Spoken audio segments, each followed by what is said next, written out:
우리가 그동안 시편의 말씀을 보았습니다. 이제는 이사야의 말씀을 계속해서 보게 될 것입니다.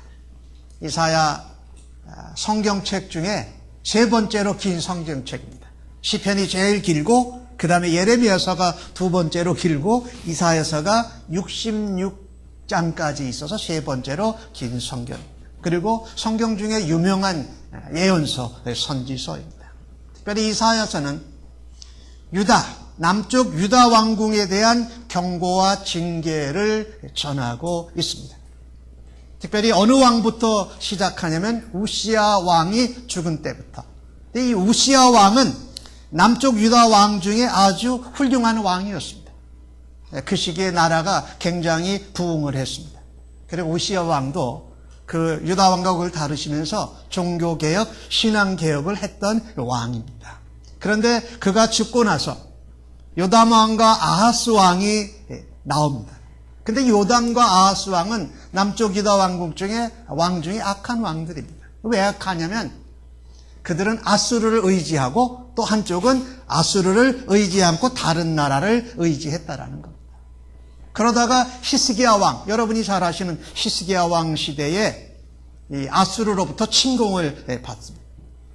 또 히스기야 왕은 우시야 왕처럼 유다 왕국의 종교개혁, 신앙개혁, 정치개혁을 하게 됩니다. 그런데 히스기야 왕의 아들인 므낫세 왕은 또 남쪽 유다 왕 중에 아주 악한 왕 중에 하나입니다. 그러니까 이사야가 살았던 그 시대는 우시야 왕이 죽은 후로부터 시작해가지고 므낫세 왕 초창기까지 해서 한 60년간 이사야가 선지자로 활동을 하게 됩니다.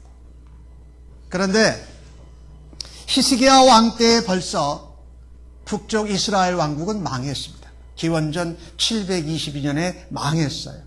그런데 북쪽 이스라엘 왕국이 망했으니까 남쪽 유다 왕국이라도 하나님 앞에 하나님의 영광과 하나님의 은혜와 약속대로 살아야 하는데 남쪽 유다 왕국도 그러지 못했다라는 것입니다. 이사야를 통해서 하나님의 이렇게 말씀을 전하신 것은 유다 왕국이 기울어져 가는 것을 안타까워하신 것입니다. 그래서 유다 백성들에게 경고를 하는 겁니다. 유다 백성들에게 다시 일어나라라고 말씀하십니다. 그리고 회개하고 다시금 하나님께로 나오라라는 메시지를 선지자 이사야를 통해서 전하십니다. 그래서 지금 오늘 주신 말씀 2장에도 보니까 유다 백성들이 환난을 당하는 그 이유가 여러 가지가 나와 있는데 요약해서 말씀드린다면 이렇습니다. 죄악으로 인해서 하나님과의 정상적인 교제가 깨어지기 시작한 겁니다. 하나님과의 교제가 이렇게 잘 하나 되어 있어야 되는데 이게 깨어져 가지고 이스라엘 왕국은 망하고 남쪽 유다도 그 균열이 점점 깊어지기 시작한 것입니다.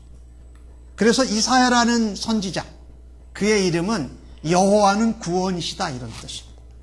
아마 그 부모님이 이사야를 낳으면서 이 시대가 하나님으로부터 떠나고 하나님으로부터 멀어지는 세대이니까 여호와만이 구원이시라는 것을 믿고 우리 아들이 그런 사역을 했으면 좋겠다라는 믿음의 기대를 심어서 이름을 지어진 것으로 여겨집니다. 그렇습니다. 믿음의 백성, 언약 백성들이 참된 하나님의 복과 번영을 누리려고 한다면 다른 나라, 강대국을 의지하지 않고 오직 먼저 하나님만을 의지해야 할 줄로 믿습니다. 그것이 이사야서 전체의 메시지입니다. 그런데 1장에 나오는 유다의 나라의 상황을 보면 이렇습니다. 말씀과 율법에 귀를 기울이지 않고 무시합니다. 그리고 말씀을 무시하니까 율법을 지키지 않으니까 그냥 악행을 행하고 죄악을 행하고 다른 사람들을 죽여서라도 피 흘려서라도 내가 이익을 얻는 일들이 유다 왕국에 널리 퍼지고 있습니다. 그러니 그 폐역 때문에 하나님께 매를 맞습니다. 하나님께 채찍을 맞습니다. 그러면 매를 맞고 채찍을 맞으면 돌아와야 되는데 돌아오지 않고 몸과 마음이 더 황폐해지면서 하나님으로부터 멀어진다라는 겁니다. 그런데 하나님께서 이 유다 왕국을 소돔과 고모라 같이 망하게 하실 것을 1장에 말씀하십니다. 그런데 1장 부분에 중요한 얘기가 하나 있습니다. 그러나 하나님께서 완전히 망하게 하지 않으시고 생존자를 남겨주셨다. 남은 자. 그래도 하나님 말씀을, 하나님이 약속을 붙들고 하나님과 가까이 사는 백성들을 통해서 하나님이 그 유다 나라를 회복시키시겠다라는 겁니다. 이사야서에 나오는 중요한 내용 중에 하나가 남은 자를 통해서 하나님이 썩은 나무 그루터기와 같이 생명이 없는 나무 가운데서 싹이 나게 하셔서 그 나라를 다시 회복시키실 소망의 메시지를 선포하십니다. 그런데 그런 하나님의 사랑 가운데 유다 백성들은요, 재물을 많이 드려서 하나님이 받으실 줄 알았습니다. 재물을 많이 드려서 제사를 많이 드리면 하나님이 기뻐하실 줄 알았습니다. 때마다 안식일마다 월삭 때마다 또 절기, 유월절, 나팔절, 수장절 뭐 이런 때에 하나님 앞에 제사를 드리면 하나님이 기뻐하실 줄 알았습니다. 많은 양을 기도하고 정말 막 울부짖고 기도하면 하나님이 들을 줄 안다고 했습니다. 그러나 이사야서 1장에 보면은 제물도 제사도 절기도 기도도 다 무익하다. 너희들이 그냥 마당만 밟고 가는 종교적인 신앙생활, 형식적인 예배를 드리고 있다고 꾸지람하고 계십니다. 그래서 하나님께서 이 유다 백성들을 다시금 이사야를 통해서 초청하십니다. 1장 18절과 20절에 보면 이렇게 말씀하십니다. 오라! 우리가 서로 변론하자. 하나님이 말씀하시는 겁니다. 오라! 우리가 만나서 지금의 상황과 너와 나와 이렇게 멀어진 것에 대해서 우리가 좀 이야기해보자. 너희 죄가 주홍 같을지라도 눈과 같이 희어질 것이요 진홍같이 붉을지라도 양털같이 희게 되리라. 무엇 때문에 관계가 멀어졌습니까? 죄 때문에. 하나님 말씀을 떠나고 하나님 율법을 떠나고 우리의 원함대로 우리의 좋은 대로 우리의 바른대로 사는 것이 죄라는 겁니다. 그래서 멀어졌다. 그 죄가 주홍 같고 진홍 같을지라도 양털같이 눈과 같이 희게 하겠다라고 하나님이 다시금 그 백성을 초청하시는 것입니다. 20절에 보니까 이런 말씀이 있어요. 너희가 즐겨 순종하면 땅의 아름다운 소산을 먹을 것이요. 뭐하면요? 너희가 즐겁게 기쁘게 자원해서 순종하면 땅의 아름다운 소산을 먹을 것이요. 너희가 거절하면 너희가 배반하면 칼에 삼켜지리라. 칼에 삼켜진다라는 말씀은 무엇이냐면요, 주변의 강대국에 너희들이 공격을 받아서 너희가 멸망하게 될 거라는 겁니다. 이 예언은 사실 유다 왕국에게는 가까운 기원전 586년에 바벨론의 유다 왕국이 망하게 되는 사건으로 그대로 이루어집니다. 하나님이 이렇게 그 망할 것을 미리 알려주시면서 유다 백성들을 초대했습니다. 자, 이스라엘 백성만큼 하나님의 은혜와 복을 받은 백성들이 어디 있겠습니까? 그런데 그들은 하나님의 복과 은혜를 받으면 받을수록 하나님과 멀어졌습니다. 참 이거 우리가 이해하기 어려운데 하나님의 은혜와 복을 받으면 받을수록 하나님께 가까이 가야 되는데 오히려 하나님께로부터 멀어지고 멸망의 길을 걸어갔다라는 것입니다. 근데 여러분과 저도 한번 생각해 보아야 합니다. 우리도 하나님께 받은 은혜, 하나님께 받은 복, 하나님이 주신 놀라운 은혜를 받으면 받을수록 하나님과 더 가까이 더 하나님 영광을 위해서 살아드려야 되는데 어떨 때 보면 하나님의 영광을 가리고 하나님으로부터 멀어지고 있지는 않은가라는 그런 모습을 우리는 돌아다 보아야 할 것입니다. 그래서 오늘 본문의 제목을 모든 주권을 여호와께, 하나님께라고 맞추었습니다. 그러면 모든 주권을 하나님께 드린다고 하는 것은 어떻게 표현될 수 있을까요? 오늘 주신 말씀 2절과 3절의 말씀을 제가 읽습니다. 만일에 여호와의 전에 산이 모든 산 꼭대기에 굳게 설 것이요 모든 작은 산이 떼어려니니 만방이 그리로 모여들 것이라. 많은 백성이 가며 이르기를 오라 우리가 여호와의 산에 오르며 야곱의 하나님의 전에 이르자라는 것입니다. 오늘 여기 이 말을 하고 있는 사람은요, 놀라웠게도 유다 백성들이 아니라는 겁니다. 이방 사람들, 다른 나라 사람들이 우리가 여호와의 전에 이르자. 그날의 마지막 날에 여호와의 산이 온 세상 산 가운데 가장 높아질 것이라고 말하고 있습니다. 여기 말하는 시온산은요, 높이가 800m가 안 되는 산입니다. 그런데 그 산이 가장 높은 산이 거대한 산이 될 거다. 왜 그럴까요? 그 시온산에 하나님의 성전이 있었기 때문입니다. 하나님의 성전이 있었다라는 것은 하나님께서 거기 임재하고 계시다라는 것입니다. 그래서 오늘 본문을 통해서 모든 주권을 하나님께 드린다라는 것은 이것을 의미합니다. 무엇보다도 예배 드리는 삶을 다시 회복해야 됩니다. 마지막 날에 가까이 올수록 우리는 예배 드리는 삶을 다시금 회복해야 됩니다. 예배를 통해서 하나님 말씀으로 다시금 회복되어져야 주권을 하나님께 다 올려드리는 그 일을 우리를 통해서 이루게 하실 수 있도록 한다. 이 마지막 시대를 살아가면서 우리는 넘어지고 때로는 오염되고 패역한다 할지라도 다시 사는 길은 예배를 회복하는 길입니다. 현대를 살아가는 믿음의 백성들은 왠지 그런지 모르는데 예배와 점점 더 멀어지고 있습니다. 예배를 멀리 한다라는 것은 다르게 표현하면 하나님과 멀어지는 것입니다.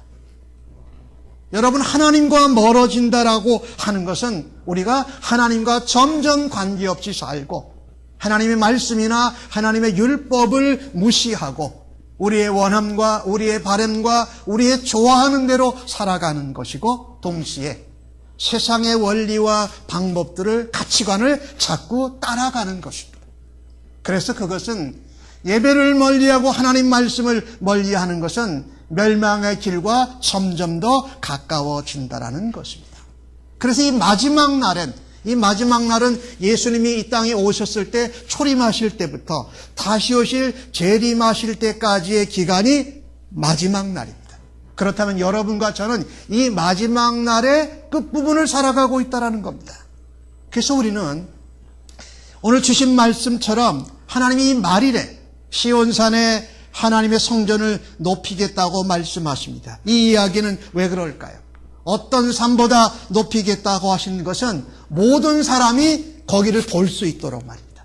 마치 모세가 이 구리뱀을 높이 들어서 그 불뱀에 물린 사람들이 어디서나 볼 수 있도록 해서 보기만 한 자가 구원을 얻은 것처럼 시온산에 하나님의 임재와 하나님의 말씀이 높이 들려질 때에 모든 사람이 보고 다시금 하나님께로 돌아와서 예배를 회복함으로 우리의 삶이 하나님의 주권과 영광을 인정하는 삶을 살아야 하기 때문입니다.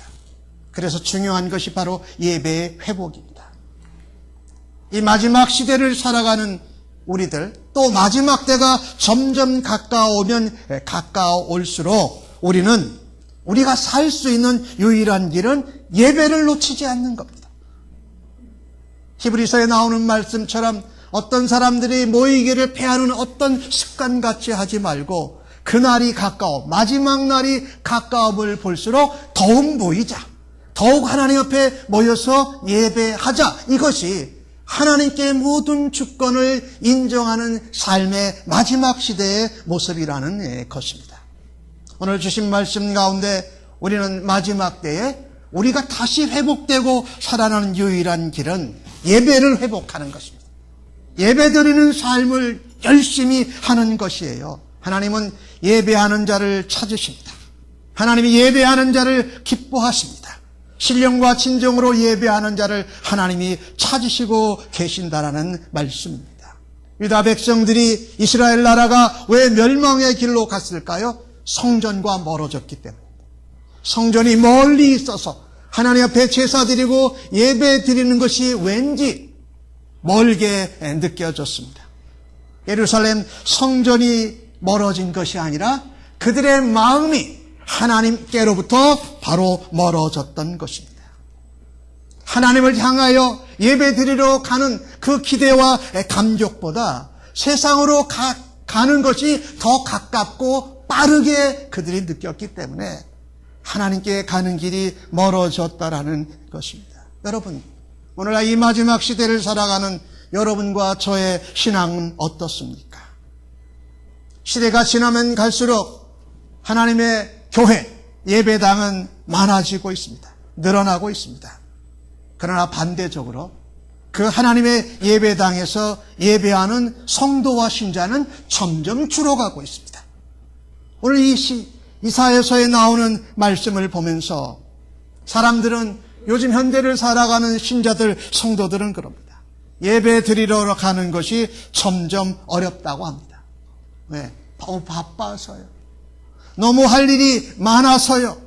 그래서 예배 드리는 것과 예배 드리는 삶과 점점 멀어지고 있습니다. 이전보다도 옛날보다도 쉬는 날과 공휴일은 많아졌습니다. 그러나 예배 드리는 시간은 점점 줄어들고 있습니다. 우리 한국교회가 부흥하고 막 시작될 때는 예배가 2시간, 3시간 드려도 은혜 받던 때가 있었습니다. 요즘은 많은 성도들이 예배는 꼭 1시간 드려야 되는 줄 알아요. 아니라는 거죠. 더 하나님 앞에 말씀에 가까워지고 하나님의 은혜를 받고 예배를 드리는 삶을 통해서 하나님과의 관계와 거리가 밀접해지고 가까워지는 예배 드리는 삶을 사모하시기를 예수님의 이름으로 간절히 축복합니다. 시간이 모자라서가 아닙니다. 우리의 마음에서 하나님을 예배하고 사모하는 마음이 부족하고 없어지고 있기 때문에 우리는 예배드리는 삶을 회복해야만 합니다. 마지막 때가 가까울수록 하나님 앞에 예배하는 삶을 다시금 회복하십시다. 예배가 회복되면 우리는 반드시 다시 살아나는 줄로 믿습니다. 저는 이번 수요일 날 예배를 드리면서 샘물침례교회가 개척된 이래로 아주 수요일 날 감격적인 시간을 가졌습니다. 수요일 날 저희 교회 예배 인원이 작을 때는 5명에서 7명, 조금 많으면 10명 이렇게 됐어요. 근데 이번 수요일 날 예배는요, 우리 영어부 청년까지 해가지고 예상치 못하게 17명이 예배를 드렸어요. 그런데 17명이 우리 새벽기도 드리는 그 장소에서 이렇게 서서 찬송을 하는데 예배당이 꽉 찬 것 같았어요. 그래서 하나님 감사합니다. 이 수요 예배를 드리면서 하나님이 수요 예배 새벽기도의 자리가 하나님을 찬양하는 백성들로, 하나님 앞에 부르짖고 기도하는 백성들로 차게 하여 주시옵소서 그렇게 기도했는데 이제 3년이 좀 지나면서 처음으로. 그래서 제가 그날 좀 아쉬운 게 하나 있었어요. 늘 오던 두 성도가 그날 다른 데 어디 출타를 가서 못 온 거예요. 그래서 제가 이렇게 예배를 드리면서 다 왔으면 19명인데 뭐 숫자에 제가 연연한 것이 아니라 그렇게 꽉 차서 예배 드릴 수 있는 게 얼마나 감격스러웠는지 몰라요. 물론 사람이 많아야 된다는 것은 아니에요. 두세 사람이 모여서도 꽉 찬 찬양과 놀라운 기도, 하나님 앞에 응답되는 기도를 드릴 수 있어요. 그런데 점점 그것이 희미해져 가고 있습니다. 여러분 한번 우리가 살고 있는 샌프란시스코 베이 지역을 한번 보십시다. 요즘은 수요 예배 드리는 교회를 찾기가 어렵습니다. 그런데 예배를 드리는 삶을 드릴 때에 수요일 날 예배할 수 있는 아름다운 유산과 전통을 이어가는 일에 우리가 열심을 낼 때 하나님께서 하나님의 관계와 하나님의 은혜와 축복을 우리에게 한없이 부어주실 줄로 믿습니다. 성경 말씀에 보면 우리가 민수기 말씀을 볼 때 그런 내용이 계속 나왔어요. 너희가 정결케 하는 예식을 할 때 진중에서 진 밖에서 일주일 동안 이때 다시금 3일째 되는 날 정결케 하고 그 다음에 8일째 되는 날 또 너희가 정결하게 된 다음에 진중으로 들어올 수 있다. 왜 꼭 3일째 그렇게 중간에 정결하게 했을까요? 우리가 주일날 예배 드리고 하나님께 은혜 받고 하나님 앞에 감격하고 살아가기에 일주일이 그것으로 충분하지 않다는 거예요. 중간에 반드시 하나님 앞에 내가 잘 살아가고 있는가? 하나님 말씀 들은 대로 내가 지금 살아가고 있는가를 확인하는 예배를 회복하는 일, 예배를 가까이 하는 일, 주님의 몸된 교회를 사모하는 일이 우리 모두에게 회복되어지기를 예수님의 이름으로 간절히 축복합니다. 예, 그래야 합니다. 두 번째로 오늘 하나님께 영광과 주권을 올려드리는 길은 오늘 주신 말씀에 보니까 5절과 6절에 나오고 있는데 이번에는 같이 좀 한번 읽어보십시다. 시작. 야곱 족속아 오라 우리가 여호와의 빛에 행하자. 주께서 주의 백성 야곱을 버리셨음은 그들에게 동방 풍속이 가득하며 그들이 블레셋 사람들 같이 점을 치며 이방인과 더불어 손을 잡아 언약하였음이라. 자, 하나님께 정말 은혜와 축복을 받은 이스라엘 유다 백성들이 어떻게 약속의 땅에 가서 은혜 받고 복 받았는데 그들이 한 일 좀 보십시오. 동방 족속이 풍습이 가득하며 동방 풍속이 가득하며 이 얘기를 말하면 미신 우상 숭배 말하는 겁니다. 블레셋 족속처럼 점치는 거에 이스라엘 유다 백성들이 빠졌다라는 것입니다. 이방인과 더불어서 믿음이 다른데도 혼인하고서 그 여자들로 인하여서 우상 숭배가 이스라엘 나라에 유다 나라에 꽉 찼다라는 겁니다. 하나님과 언약했는데 또 다른 이중 계약을 맺어가지고 하나님도 믿는 것 같이 하고 또 이방 신도 믿는 것 같이 하면서 혼합주의로 혼혈된 영적인 음행을 행하고 있었던 것입니다.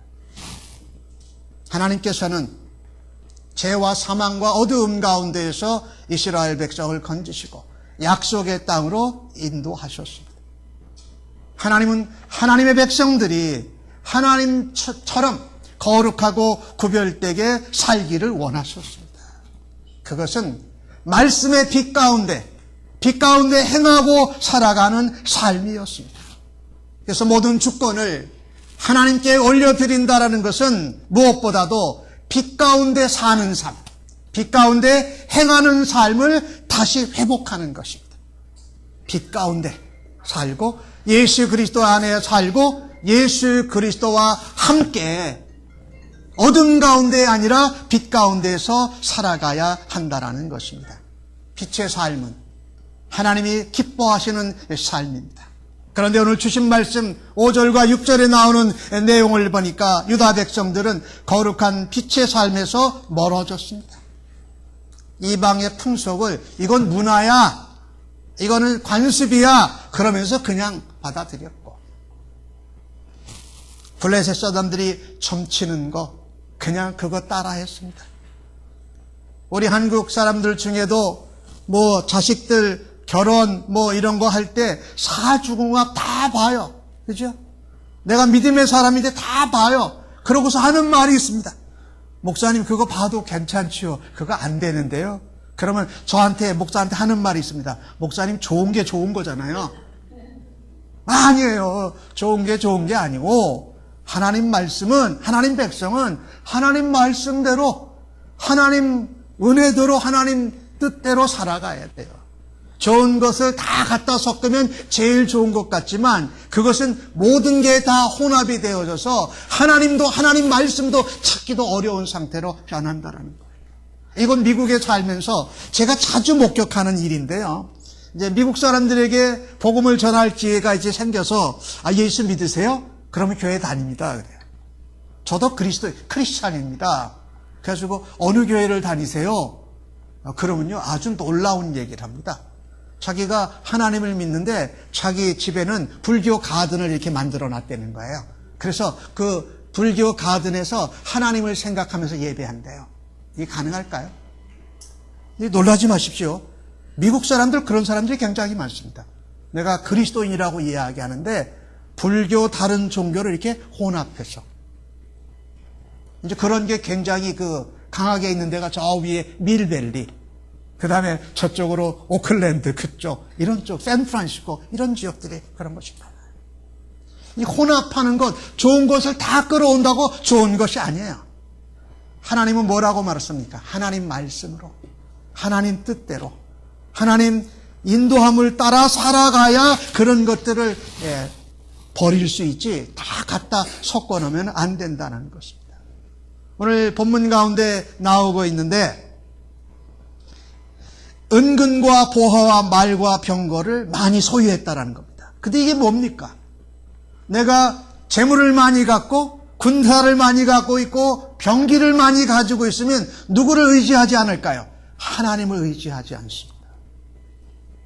참 이게 우리는요, 하나님을 위해서 살면, 하나님의 주권을 인정해 드리면 하나님이 주시는 은혜로 하나님이 인도하시는 길을 따라가야 되는데 우리의 생각은 이렇겠습니다. 그래, 하나님 따라가도, 하나님 믿어도 그래도 돈은 좀 있어야지. 그 다음에 뭔가를 할 수 있는 권세와 힘은 있어야지. 그리고 사람 관계도 네트워킹을 많이 해야지 생각을 합니다. 그런데 거기에 우선순위가 뒤바뀌어져 가지고 다 혼성이 되고 나니까 그 다음부터는 뭐가 제일 먼저가 되면 돈이 제일 먼저예요. 그 다음에 내 손에 있는 힘이 더 먼저예요. 그 다음에 내가 사람 관계가 얼마나 네트워킹이 잘 되어 있느냐. 그래서 이스라엘 왕들은요, 성경에 이렇게 말씀합니다. 재물을 많이 갖지 말라. 은금을 많이 갖지 말라. 그 다음에 군대와 창검과 병기를 많이 만들지 말라. 그 다음에 이스라엘 왕은 이방 여자들과 결혼하고 첩을 두지 말라 그랬어요. 그런데 이스라엘 왕 중에 솔로몬 왕도 이거를 범했어요. 나중에 나라가 망하는 일로 연결되어졌다라는 거죠. 참으로 이 소중한, 그러니까 우리는요, 하나님께 주권이 있으니까 하나님으로 인하여 우리는 살아갈 수 있습니다. 베드로는 사도행전에서 성전 미문 앞에 있는 안진뱅이 거지에게 뭐라고 말합니까? 내가 은과 금이 많은 예수 이름으로 명하노니 일어나라고 그랬습니까? 아닙니다. 내가 은과 금은 없지만 예수 그리스도의 이름으로 명하노니 내가 일어날지어다. 그러고 말씀을 전했던 것입니다. 그러니까 은과 금으로 무엇을 해보려고 하는 것은 우리에게 적절하지 않다라는 거죠. 그런데 오늘 유다 백성들 보니까 은금과 병거를 많이 가져온다. 그래서 이사야 선지자를 통해서 하나님이 단호하게 말씀하십니다. 5절 말씀해 보니까 여호와의 빛에 맞아. 빛 가운데 살고 빛 가운데서 행하며 살아가자고 말씀하신 것입니다. 그래서 우리는 하나님께 주권이 있는 것을 인정하는 삶을 살아드릴 때에 우리 한 사람 한 사람이 날마다 매일의 삶에서 빛 대신 예수님과 함께 동행하며 예수님의 모습을 바라다보며 닮아가는 삶을 살아야 할 것이 분명합니다. 이것은 하나님의 명령입니다. 하나님은 죄와 사망에 갇혀있던 우리를 빛 대신 예수 그리스도의 은혜로 우리를 살려주셨습니다. 그리고 우리를 빛 대신 예수 그리스도의 빛의 자녀로 살아가기를 원하십니다. 근데 우리는 사실 예수 믿고 신앙생활을 하며 예수를 닮아간다고 하면서도 빛의 자녀로 빛 가운데 거하고 빛 가운데 사는 삶을 멀리할 때가 얼마나 많은지 모릅니다. 성경이 하나님이 예수님이 뭐라고 말씀하셨냐 보다도 세상적인 가치관이 어떻게 사람들이 말하고 있냐를 먼저 찾습니다. 예수를 믿으면서도 돈을 벌기 위한 것이라면은 아파트 투기업을 해서라도 많이 벌은 후에 하나님께 영광스럽게 쓰임을 받을 수 있다고 이야기합니다. 하나님은 그거 원치 않으세요. 돈을 많이 버는 것이 하나님께 영광이 되는 것이라 바르고 정직하게 버는 것이 벌써 빛의 자녀로 하나님께 영광을 된다라는 것입니다. 빛의 자녀들은 빛 가운데 살아야 합니다. 빛 가운데 행해야 합니다. 세상의 힘과 세상의 가치관과 세상의 방법을 추구하지 않고 주인 대신 하나님이 말씀하신 대로 빛의 자녀로 빛 대신 예수님과 동행하는 거룩한 삶을 살아가실 수 있기를 예수님의 이름으로 간절히 축복합니다. 3, 4대 예수 믿는 가정에서 태어난 어떤 분이 있었습니다. 미국에도 유학을 왔고 한 미국의 대사를 지냈던 적이 있는 분인데 그는 늘 주일날 되기 전에는 토요일까지는 고주망태가 돼서 들어옵니다. 근데 주일날이 되면 꼭 교회를 갑니다. 근데 왜 꼭 교회를 가느냐? 아내의 말을 안 들어주면 아내가 삐치니까 주일날만큼은 아내와 꼭 교회를 가는 것입니다.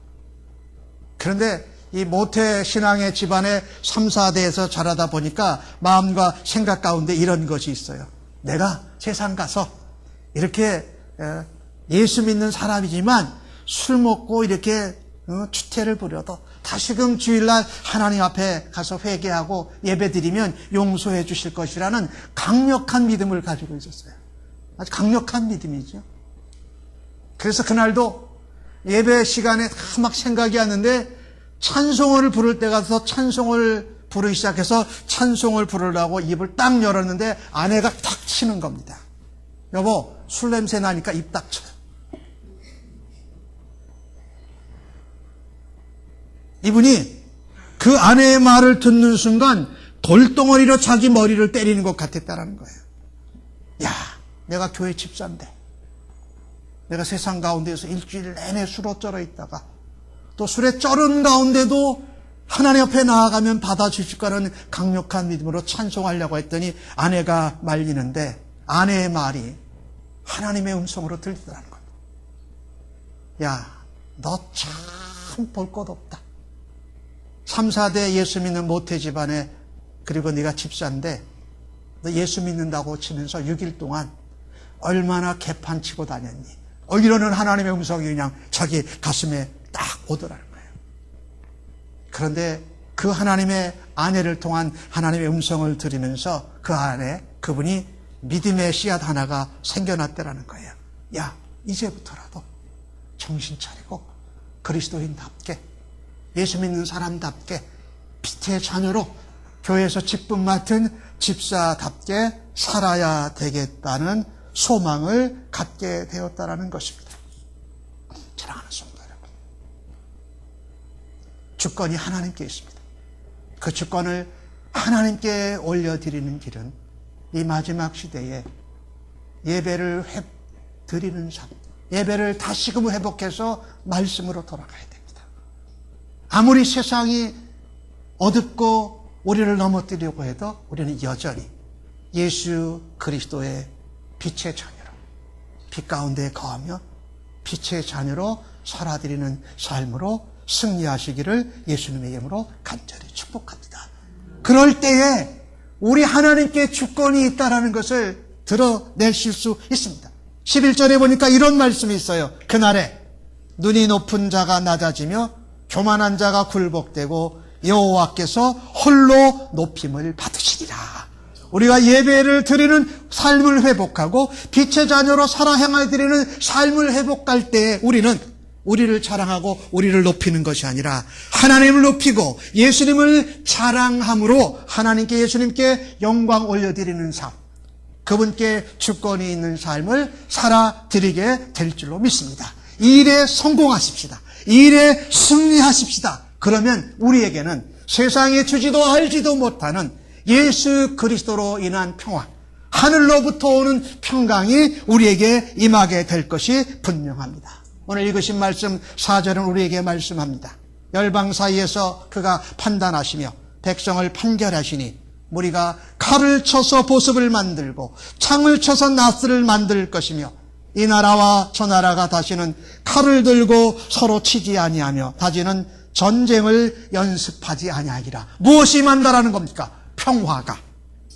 예수 그리스도의 샬롬이 하늘로부터 오는 하나님이 주권자이신 것을 인정하며 예배드리는 삶을 회복하고 빛의 자녀로 살아지는 삶을 회복할 때에 하나님이 영광 받으시고 우리에게는 하늘의 평화와 예수 그리스도의 샬롬이 넘쳐나는 주의 백성들로 일어서시기를 주님의 이름으로 간절히 축복합니다. 그래서 지금 노스코리아의 김정은을 위해서 기도해야 됩니다. 이건 미국 땅에 있는 트럼프 대통령의 이상한 그 화난 듯한 말을 위해서도 기도해야 됩니다. 하나님, 그걸로 되지 않는 건 저희들이 믿습니다. 두 사람 다 하나님의 주권 앞에 순종케 하여 주시고 믿음의 백성들이 하나님 앞에 기도할 때에 전쟁이 아닌 평화로 통일이 이루어지고 이 온 세상이 주님의 평화 앞에 찬양케 하여 주옵소서. 기도하심으로 승리하는 주의 백성들 모두 다 되시기를 예수님의 이름으로 간절히 축복합니다. 아멘. 기도하십시다.